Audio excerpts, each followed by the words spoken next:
Hello प्यारे विद्यार्थियों, आज हम कक्षा 6 और 7 हिंदी की कार्य पुस्तिका में कार्यपत्रक 58, 59 और 60 हल करेंगे। वीडियो अच्छी लगी है तो लाइक कीजिएगा। चैनल को सब्सक्राइब नहीं किया है, पहली बार आए हैं तो प्लीज़ चैनल को सब्सक्राइब करके बेल आइकन ज़रूर प्रेस कीजिएगा।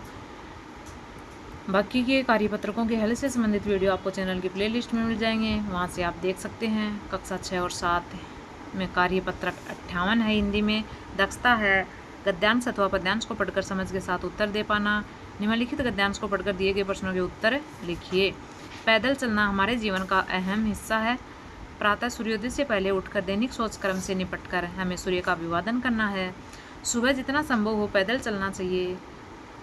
सुबह की बहती हवा हमारी प्राणवायु है। पक्षियों का चहचहाना, पेड़ पौधों की सुगंध हमें पूरा दिवस एक ऊर्जा से जीने की ताकत देती है। इस आदत को अपनाने से रोग हमसे दूर रहेंगे और शरीर हमारा निरोग रहेगा। उपयुक्त गद्यांश में महत्व दर्शाया गया किसका? पैदल चलने का। अभिवादन करना शब्द का सही अर्थ है स्वागत करना। अगला, प्राणवायु किसे कहा गया है? सुबह की बहती हवा को प्राणवायु कहा गया है। 4 का, सुबह सुबह ऐसी कौन सी स्थितियाँ जो हमें ऊर्जा से भर देती हैं? पक्षियों का चहचहाना, पेड़ पौधों की सुगंध हमें ऊर्जा से भर देती है। 5 का, वह कौन सी आदत है जिसे अपनाने से हम निरोग रहेंगे? तो सुबह पैदल चलने की आदत ही हमें निरोग रखेगी। सुबह पैदल चलने के क्या क्या फायदे हैं लिखिए। देखो, सुबह पैदल चलने से हमारा शरीर स्वस्थ रहता है, मांसपेशियां मजबूत और सुदृढ़ बनती हैं, शरीर में ताजगी और ऊर्जा का संचार होता है और पूरे दिन मन खुश रहता है। अगला हमारा कार्यपत्रक होगा 59 का। दक्षता रहेगी गद्यांश अथवा पद्यांश को पढ़कर समझ के साथ उत्तर दे पाना। निम्नलिखित गद्यांश को पढ़कर दिए गए प्रश्नों के उत्तर लिखिए। भारतीय डाक व्यवस्था का जो उन्नत स्वरूप आज हमारे सामने है वह हजारों वर्षों के लंबे सफ़र की देन है।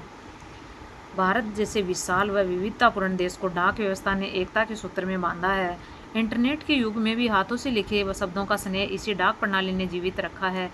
सबके सुख दुख को एक जगह से दूसरी जगह पहुंचाने में हमारी डाक व्यवस्था व डाकिये दूरी का काम करते हैं। पहले कबूतर भी हमारे डाकिये हुआ करते थे, अब तो वे विश्व शांति के लिए उड़ाने के काम आते हैं। देखो, पहला है अब तो वे विश्व शांति के लिए उड़ाने के काम आते हैं। कौन? कबूतर। दूसरा है भारतीय डाक व्यवस्था से संबंधित जो वाक्य सही नहीं है उस पर निशान लगाइए। हमारे देश को उन्नत किया है, ये सही है। डाक व्यवस्था हजारों वर्षों का लंबा सफ़र है, ये भी सही है। हमारी डाक प्रणाली मृत है, ये गलत है। इंटरनेट के युग में भी डाक व्यवस्थाएं सही चल रही हैं, ये सही है। अगला है तीसरा, हाथ से लिखे पत्रों में स्नेह कैसे जीवित रहता है? तो हाथ से लिखे पत्रों में स्नेह डाक प्रणाली ने जीवित रखा है। इसमें व्यक्ति की भावनाओं को शब्दों में वर्णित किया होता है। 4 का, भारत की विविधतापूर्ण संस्कृति को किसने एकता के सूत्र में बांधा है? तो भारत की विविधतापूर्ण संस्कृति को डाक व्यवस्था ने एकता के सूत्र में बांधा है।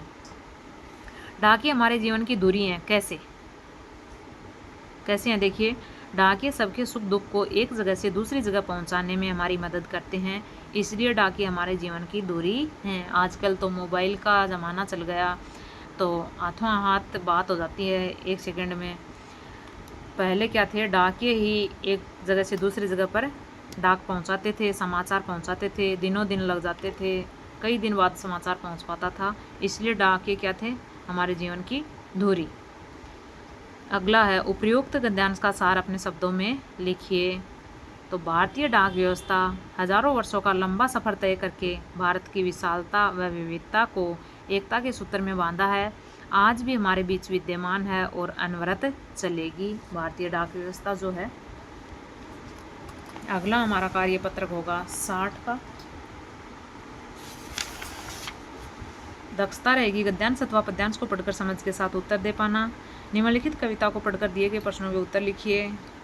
युग युग से हम रहे उपासक गिनती और कुदाली के, हल्की नोक लिए लिखते हम गीत यहाँ खुशहाली के, दर्शन होते इंद्रधनुष के या संध्या की लाली के, हल्की नोक लिए लिखते हम गीत यहाँ खुशहाली के, कोयल मोर पपीहे गाते श्याम घटा गहराती है, मधुर स्वरों में कोकिल कंठी भव्य गीत सुनाती है। ये कविता है।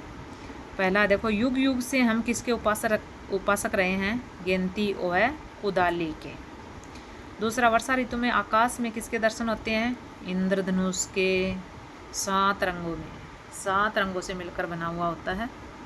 वर्षा के मौसम में गीत कौन गाता है? कोयल। कौन गाता है? कोयल। हल की नोक से किसके गीत लिखते हैं?